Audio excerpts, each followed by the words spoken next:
پرہیز ہماری مجبوری ہے. مجھے بھی گوشت کی پابندی ہے, گوشت نہیں کھا سکتا, پکوڑا نہیں کھا سکتا ہوں, لیکن بعض وقت کھانا پڑتا ہے دوسری کی محبت کو دیکھ کر, لیکن پھر گلا بھی خراب ہو جاتا ہے, سارے معاملات ہوتے ہیں. تو پرہیز کرنی چاہیے, سرکار کی سنت ہے. شوگر والوں مریضوں کو خصوصی پرہیز کرنی چاہیے, میٹھے سے اجتناب کرنا چاہیے. جو دل کے مریض ہیں انہیں پرہیز کرنی چاہیے. انہیں دل کے مریض والوں کو زیادہ گھی پراٹھا وغیرہ نہیں کھانا چاہیے.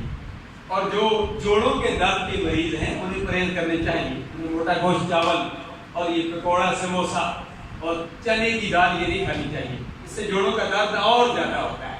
تو ان چیزوں سے اجتناب کرنی چاہیے. ہم اجتناب نہیں کریں گے تو بیماریاں تو ہمارا پیچھا کریں گی. اگر انسان دنیا میں آتا ہے تو 4,500 بیماریاں لے کر آتا ہے. قوت مدافعت سے انسان کی کئی بیماریوں کا خاتمہ ہو جاتا ہے. مسلسل جو مجھے زکام کافی زکام ہے, میں نے کہا یہ زکام کئی بیماریوں کا دفاع ہے. کئی بیماری اگر انسان کو زکام ہی نہ لگے نا, یہ انسان کو جو آتی ہے چھینک, جو سرکار نے فرمایا جب چھینک آئے تو کہو الحمدللہ یا اللہ تیرا شکر ہے. جب اور جو سننے والا کہے یرحمک اللہ, اللہ تجھ پر رحم کرے. یہ چھینک کے اللہ تبارک و تعالیٰ کی نعمت ہے.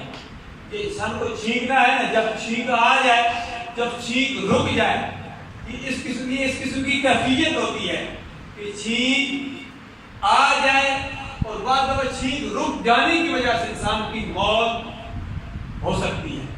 یہ چھینک بھی اللہ تبارک و تعالیٰ کی طرف سے نعمت ہے. یہ نزلہ زکام یہ بھی اللہ تبارک و تعالیٰ کی طرف سے نعمت ہے. جب نزلہ زکام ہوتا ہے تو یہ کئی بیماریوں کا, شوگر, ہارٹ اور کینسر بھی مختلف قسم کے ہوتے ہیں, ان سب بیماریوں کا یہ نزلہ زکام یہ ان کا دفاع ہے, یہ ڈھال ہے. جیسے سرکار نے فرمایا یہ روزہ ڈھال ہے. سرکار نے روزے کو بھی ڈھال فرمایا, یہ فرمایا یہ ڈھال ہے. جس طرح فوجیوں کے پاس ایک ہوتا ہے نا آگے وہ آلہ ہوتا ہے, ڈھال ہوتی ہے کہ جس پر کوئی گولی اثر نہیں کرتی. یہ روزہ بھی انسان کے لیے ڈھال ہے. جب بندہ روزہ رکھتا ہے تو یہ روزہ ایسا ڈھال ہے کہ جب بندہ کتنا بڑا گنہگار ہو, جب جہنم کی طرف جا رہا ہوگا, یہ روزے آگے ڈھال بن جائیں گے, دیوار بن جائیں گے. رب ذوالجلال کی بارگاہ میں عرض کریں گے یا اللہ اس کو ہم جنت, اس کو ہم جہنم میں نہیں جانے دیتے.